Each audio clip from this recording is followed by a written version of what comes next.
សួស្តីអ្នកគ្នាជួបជាមួយខ្ញុំបាទ CAA Anime ថ្ងៃនេះខ្ញុំលើកយកវីដេអូតមកសម្រាប់ជជែកអ្នកទាំងអស់គ្នាមុននឹងចូលទៅដល់ការសម្រាប់ខ្ញុំសង្ឃឹមតែអ្នកគ្នាជួយចុច Subscribe ហើយលោកខ្ញុំមានកម្លាំងចិត្តធ្វើវីដេអូត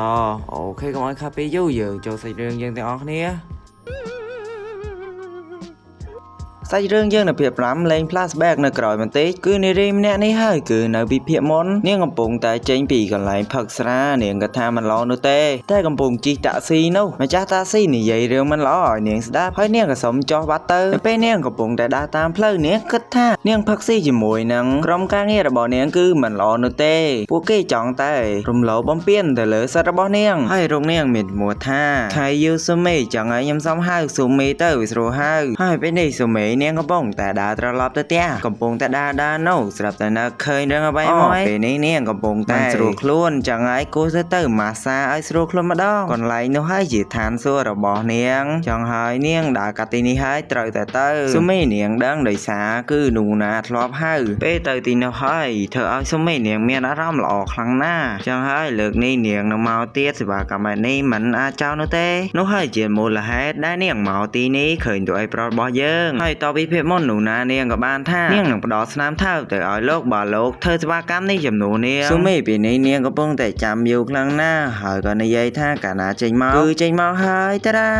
ធ្វើឲ្យស៊ូមេបាក់ចកែផឹងតែម្ដងអាចចេញមកងុំឲ្យកាច់ដៃឲ្យនាងភ័យខ្លាំងមែនតើស៊ូមេនាងក៏ថាដឹងតែខ្ចប់ហើយពេលនេះខណៈពេលនេះតួឯប្រុសរបស់យើងកំពុងតែម៉ាស្សាឲ្យស៊ូមេហើយនៅក្នុងខ្លួនយ៉ាម៉ូចេះតែគិតថាគាត់ធ្វើការបែបនេះមិនមែនដើម្បីតែស្នាមថើបនោះទេដោយសារគាត់ចង់ជួយនាងហើយស៊ូមេបានគិតថាខំតែភ័យគឺអាម្នាក់នេះម៉ាសាមិនឈឺនោះទេហើយអារម្មណ៍មិនល្អទៀតផងហើយមកបានសួរទៅនាងថាតើយ៉ាងម៉េចដែរស៊ូមេនាងក៏បានសុំអភ័យទោសឲ្យថែមកម្លាំងតិចមករឿងតាមពិតនោះអាពេលនេះវាមិនមានចិត្តនោះទេវាគ្រាន់តែចង់បានលុយយ៉ាងហើយវាក៏សម័យថាបាច់គុណសៅលីងកុងហ្វូចូលខ្លួនហើយធ្វើឲ្យស៊ូមេគឺមានអារម្មណ៍ថារំសើប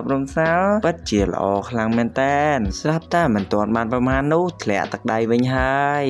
ក៏ស្លឹងទៅយ៉ាងមកតែគិតថាមិញធ្វើល្អសោះណាឥឡូវមិនធ្លាក់ទឹកដៃលឿនបែបនេះធ្វើឲ្យនាងពិតជាអស់អារម្មណ៍រំសាយហើយបន្ទាប់មកស៊ូមីក៏បានសួរថាតើលោកអាយុប៉ុន្មានហើយមកក៏បានឆ្លើយតបទៅវិញថាគាត់អាយុ14ឆ្នាំព្រមទាំងប្រាប់ឲ្យនាងងើបមកគាត់នឹងធ្វើចូលទៅវគ្គបន្ទាប់ពេលដែលស៊ូមីនាងងើបហើយនាងគឺភ្ញាក់ផ្អើលខ្លាំងមែនទែនគឺអាយុ14ឆ្នាំគឺលោករៀនសាលាវិទ្យាល័យមែនទេយ៉ាមកក៏បានតបថានឹងហើយស៊ូមីថែមទៀតថាហើយបើបានជាលោកនៅទីនេះគឺគាត់នៅទីនេះដោយសារគាត់មិនទៅរៀនធ្វើឲ្យស៊ូមីពិតជាភ្ញាក់ផ្អើលខ្លាំងមែនទែនហើយយ៉ាមកក៏បាននិយាយតាមដំណើររឿងថាគាត់មកទីនេះដើម្បីរកលុយពេលដែលគាត់នៅសាលាគឺធុញខ្លាំងណាស់អញ្ចឹងហើយគាត់ក៏ចង់ដូរជីវិតចេញពេលយប់ម្ដងនៅពេលដែលគាត់ចេញពេលយប់គាត់មានអារម្មណ៍ថាល្អខ្លាំងណាស់គាត់ចង់ធ្វើអ្វីគឺធ្វើនងបានតាមចិត្តហើយសមីបាននិយាយថាអូលោកគឺដើរតាមផ្លូវច្រៀងតប៉ែឡាយពេញហ្នឹងមែនគឺបែបនេះបានលោកចូលចិត្តចេញពេលយប់បែបនេះនៅពេលយប់បែបនេះគាត់ចេញដើរលេងជួបតែមនុស្សល្អហើយគាត់ក៏រាប់អាននេះហើយជាមូលហេតុរបស់គាត់ហើយសមីនាងនិយាយថាការនាងនៅប៉ាន់គាត់នាងក៏ធ្លាប់ចេញពេលយប់ដែរគឺនាងមានអារម្មណ៍ថាពិភពលោកនេះជាពិភពលោកឯកជនរបស់នាងពេលនោះហើយជាអារម្មណ៍ក្តីសុខរបស់នាងតែនាងបានចាំវាតែបន្តិចនោះទេនៅពេលនិយាយហោហាលធ្វើឲ្យនាងមានអារម្មណ៍ពិតជាសប្បាយមែនតើពួកគេនិយាយទៅដល់ឃ្លាដែលនាងត្រូវទៅធ្វើការហើយស៊ុំមីនាងបាននិយាយថាពេលដែលនាងធ្វើការទោះរឿងមិនត្រូវសោយក៏ត្រូវតែសោយទោះរឿងមិនត្រូវញញឹមក៏ត្រូវតែញញឹមនិយាយបែបនេះហើយធ្វើឲ្យស៊ុំមីស្រក់ទឹកភ្នែកត្រហោយំគួរឲ្យអាណិតជាមួយនឹងពាក្យទាំងអស់នេះហើយយំមិនបានប្រមាណថាកែរបស់នាងក៏បានទេមកពេលនោះស៊ុំមីនាងនិយាយថាគឺគេមកហើយធ្វើឲ្យនាងភ័យខ្លាចខ្លាំងមែនតើស៊ុំមីនាងពោលថាបើនាងមិនចង់ទៅក៏ត្រូវតែទៅហើយរូបនាងក៏បានទៅលើកទូរស័ព្ទនាងឆ្លើយថានាងនឹងទៅនៅពេលនេះហើយយ៉ាមកពេលនេះកំពុងតែអាណិតនាងដោយគិតថាជីវិតរបស់នាងគឺដូចគាត់ខ្លាំងណាស់អញ្ចឹងហើយគាត់មិនឲ្យនាងទៅដោយការម៉ាស្សាមិនទាន់រួចរាល់នោះទេស៊ុំមីនាងក៏សុំឲ្យយ៉ាម៉ូទៅក្រៅបន្តិចតែយ៉ាម៉ូបានថាគាត់មិនទៅនោះទេ ព្រមទាំងទៅបិទទ្វារចាក់ឡុកថាពេលនេះមិនទាន់ដល់ពេលបញ្ចប់នៃការម៉ាស្សានោះទេគាត់មិនអោយនាងទៅជាដាច់ខាតនិយាយបែបនេះយ៉ាម៉ូក៏បានហៅនោះ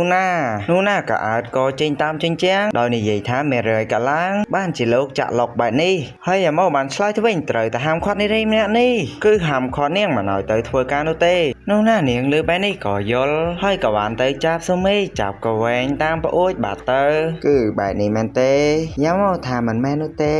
សុមីពេលនេះនាងកំពុងតែថាអូនាងកំពុងចិត្តបញ្ចប់ជីវិតហើយដោយភ័យអមិនបានប្រមាណយ៉ាម៉ូក៏បានហក់មកនិយាយថាតើអ្នកយ៉ាងម៉េចហើយនៅពេលពួកគេមកដល់ក្រោមសុមីបាននិយាយថាគឺនាងទន់ជើងងើបមិនរួចនោះទេហើយយ៉ាម៉ូក៏បានសុំទោសនាងដែរថាគឺគាត់មិនចង់ឲ្យនាងទៅទាំងបែបនេះនោះទេ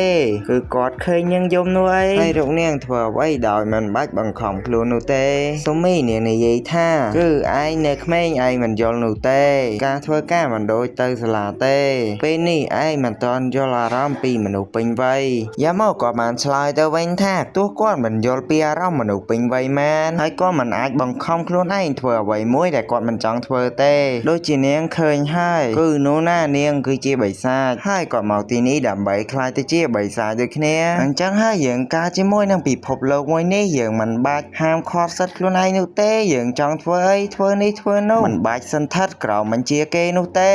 រឿងនេះរូបនាងគួរតែយល់ហើយសមេនាងគិតថាមែនហើយគឺនាងមិនគួរធ្វើបែបនេះនោះទេហើយលោកមានសុបិនចង់ខ្លាចជាបិសាចគឺពិតជាគួរឲ្យអស់សំណោចខ្លាំងណាស់គ្រាន់តែគិតបែបនេះហើយធ្វើឲ្យនាងបែរជាអស់សំណោចខ្លាំងមែនតើហើយយ៉ាម៉ូបាននិយាយថាតើមានរឿងអ្វីកើតឡើងបានជានាងសោចបែបនេះសុមេនាងនិយាយថាលោកបានប្រាប់នាងថាលោកចង់ខ្លាចជាបិសាចវាគឺគួរឲ្យអស់សំណោចខ្លាំងណាស់ហើយយ៉ាម៉ូបានបន្តថែមទៀតថាគឺនាងបានប្រាប់គាត់ថាគាត់អាចដើរតាមផ្លូវនៅពេលណាក៏បានគឺនេះហើយជាសិទ្ធិរបស់យើងនិយាយបែបនេះហើយសុមេនាងក៏បានដើរទៅតាមផ្លូវដែរដោយគិតថានេះហើយជាសិទ្ធិរបស់ខ្ញុំមែនទេហើយនាងក៏បានអរគុណយ៉ាម៉ូថាលោកពិតជាមនុស្សល្អខ្លាំងណាស់ដែលធ្វើឲ្យសម្ពាធរបស់នាងធ្លាក់ចុះតិចជាងមុននិយាយបែបនេះហើយពួកគេក៏សើចជុំគ្នាហើយសមីនាងក៏បានបន្តទៀតថាគឺនាងជូនពរឲ្យលោកខ្លាចទៅជាបិសាចហើយនាងពេលនេះត្រូវតែទៅធ្វើការបន្តប្រៀបនឹងចេញទៅហើយយ៉ាម៉ូក៏បានហាមឃាត់នាងដោយនិយាយថាបើគាត់ខ្លាចទៅជាបិសាចគាត់នឹងប្រែក្លាយនាងទៅជាម្នាក់នៅក្នុងចំណោមនោះហើយវាធ្វើឲ្យសមីមានអារម្មណ៍ថាពិតជាត្រេកអរហើយហ៊ានខ្លាំងមែនតើបន្ទាប់ពីសុមីចេញទៅបាត់នោះណាបាននិយាយថាហើយលោកបានប្រកាសបែបនេះទាំងតែលោកមិនទាន់ខ្លាចទៅជាបិសាចផងនោះហើយយ៉ាម៉ូបាននិយាយតទៅវិញថាគឺមិនអីនោះទេវាគុំតែមានថ្ងៃនោះបើគាត់ខ្លាចទៅជាបិសាចមែនគាត់នឹងធ្វើឲ្យនាងនឹងលងស្នេហ៍គាត់ហើយនោះណាបាននិយាយថាបានហើយនាងមិនចង់ស្ដាប់នោះទេលោកនិយាយបែបនេះបានន័យថាលោកចង់បង្កើតកូនចៅហើយយ៉ាម៉ូបានត្រឹមតែញញឹមរុំឡើងមួយថ្ងៃយ៉ាម៉ូក៏បានមកតែនោះណាទៀតហើយពួកគេក៏សួរស្ដីគ្នាចឹងទៅហើយយ៉ាម៉ូបាននិយាយថាតើពួកគេទៅដើរលេងនៅឯណានៅពេលយប់នេះតើយើងគួរតែជិះស្គីលេងឬក៏ទៅមើលកុនឬក៏ទៅហែលទឹកនោះណានាងនិយាយថាគឺល្អណាស់ទៅហែលទឹកនៅពេលនេះនាងមានអារម្មណ៍ថាចង់ទៅហែលទឹកចឹងហើយនាងក៏រៀបចំទៅយកសម្លៀកបំពាក់ដោយយ៉ាម៉ូគិតថាលឿនរស័ក្តិនឹងផងនៅពេលពួកគេទៅដល់កន្លែងហែលទឹកយ៉ាងស្រស់ស្អាតមួយយ៉ាម៉ូគាត់បានអង្គុយចាំនោះណាដោយមើលនៅទីនេះគឺមានកន្លែងអ៊ូអរខ្លាំងណាស់មានទាំងស្រីស្អាតពិតជាគួរឲ្យស្រឡាញ់ហើយនៅទីនេះមានរឿងភាសាសងឲ្យគាត់មើលទៀតផងមកទីនេះហើយពីណាមិនមើលមានតែចម្លែកដោយឃើញនារីទាំងអស់នោះស្លៀកពាក់យ៉ាម៉ូគិតថាតើនោះណាស្លៀកពាក់បែបណាគឺប៊ីគីនីមែនទេហើយនោះណានាងក៏បានហៅគាត់ថាហេខុសការគិតទាំងស្រុងដោយនោះណានាងគឺមិនស្លៀកប៊ីគីនីនោះទេគឺស្លៀកឡើងចិត្តតែម្ដងហើយយ៉ាម៉ូបាននិយាយថាចំស្លៀកចិត្តចឹងមែននោះណាថាមានឈុតក្នុងតានិយាយបែបនេះហើយនោះណានាងក៏បានថានាងចង់ពឹកស្រាចឹងហើយនាងក៏បានទៅទិញស្រានៅលើបាត់ទៅហើយយ៉ាម៉ូក៏គិតតែម្នាក់ឯងថាស៊ីបែបណាគាត់មិនយល់នោះទេនៅពេលដើរទៅទិញស្រាយ៉ាម៉ូបានលើគេនិយាយថានាងស្អាតខ្ជូតដូចតុក្កតាអញ្ចឹងហើយនៅពេលនោះណានាងចុះពីទិញស្រាវិញមានបុរសពីរនាក់ញ៉ាញងនោះណា ថាពេលនេះតារកនាងមានគូស្នេហ៍ឬនៅបើមិនមាននោះទេឲ្យអ្នកទាំងពីរធ្វើជាមិត្តភក្តិបានទេហើយយ៉ាម៉ូឮពាក្យថាមិត្តភក្តិបែបនេះក៏រត់ចូលទៅយ៉ាងលឿនដោយបាញ់ឈប់ណែអ្នកទាំងពីរកុំឲ្យនិយាយបែបនេះក៏ដឹកដៃនោះណាចាក់ចេញបាត់ទៅ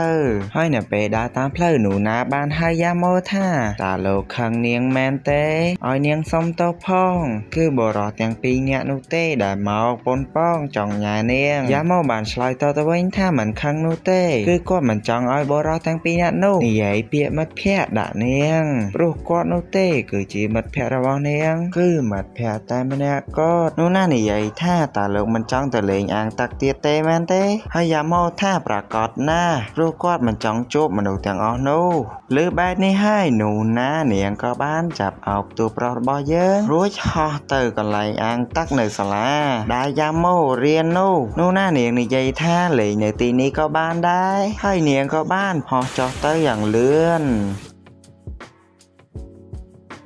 វាធ្វើឲ្យខ្លួនរបស់គាត់សើមជោគតែម្ដងពេលនេះនោះណានាងក៏បានសើចព្រមទាំងនិយាយថាសប្បាយទេពេលនេះយើងអាចលេងពីរនាក់បានគឺដល់ពេលរបស់នាងហើយអូខេអ្នកទាំងអស់គ្នាសាច់រឿងយើងមានតែប៉ុណ្ណឹងពីខ្ញុំបាទ CEA Anime សូមជម្រាបលាអ្នកទាំងអស់គ្នា